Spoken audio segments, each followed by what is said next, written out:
How do some people who makes less than 100,000 be able to afford traveling outside the country so much? Well, I don't do much else. I prioritize travel spending. I'm also a budget traveler. I also use credit cards and pay them off immediately to gain points and status with hotels and airlines. They don't spend their money on convenience items, like bottled water. Uber. They likely know how to prep and cook their own meals. Being good with money is sometimes more important than trying to just earn more because you don't have any life skills. Prioritize where you spend your money. We spend less on eating out. We don't buy stuff we don't really need. We choose to save our money for travel. When we do travel, we shop around for deals. We don't stay in fancy hotels. We pick and choose the activities we want to do as that can add up. It's all about budgeting. 100K in Europe is considered high income. I traveled all over EU and SE Asia on lower income. If 100K is now considered low, how fucking expensive have things gotten over there? I was a global IT manager on just below 100K EUR. Save your money. Prioritize travel over expensive conveniences.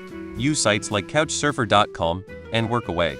Eat cheap. Take public transportation when you get to where you're going. Stay in hostels. It's not hard if it's something you want to do. Source: low-wage earner who loves to travel to other countries. What country?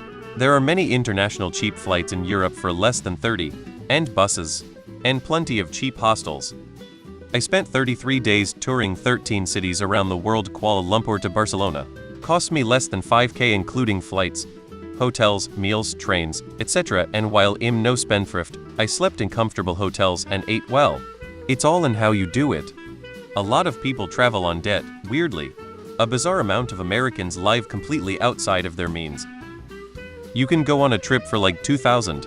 65K is way more than enough to afford that. Use credit card points to purchase air tickets. It's affordable traveling to Thailand or Vietnam where the foods and services are so cheap. You don't need a massive amount of money for travel if you prioritize it. Also, maybe they live at home.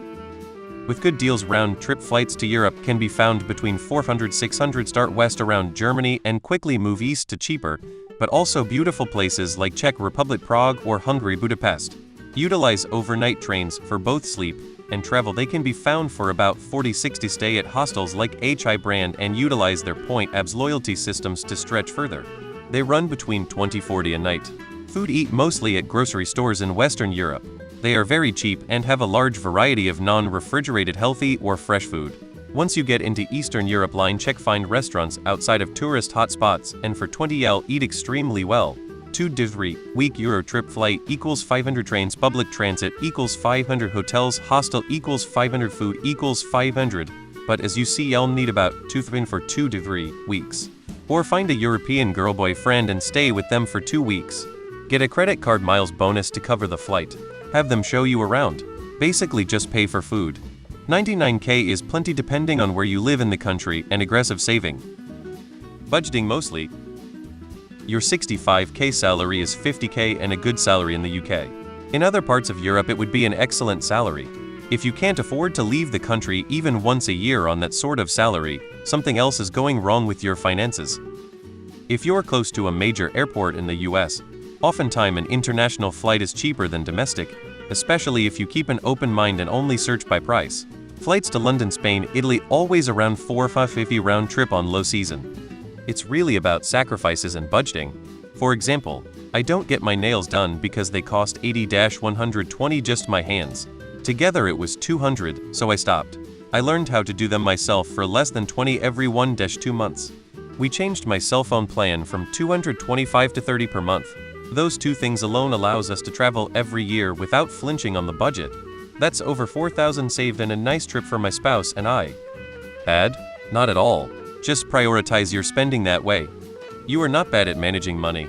Some people prioritize travel by cutting costs elsewhere, using deals, or saving for long periods, while others might have additional sources of income or financial help. Everyone's financial situation and priorities are different, so don't compare yourself to others. Either look for a deal or take numerous connecting flights. That 65K is around 174 a day. PSH: finding a flight is easy. Where you wanna go, bro? I will find you a flight.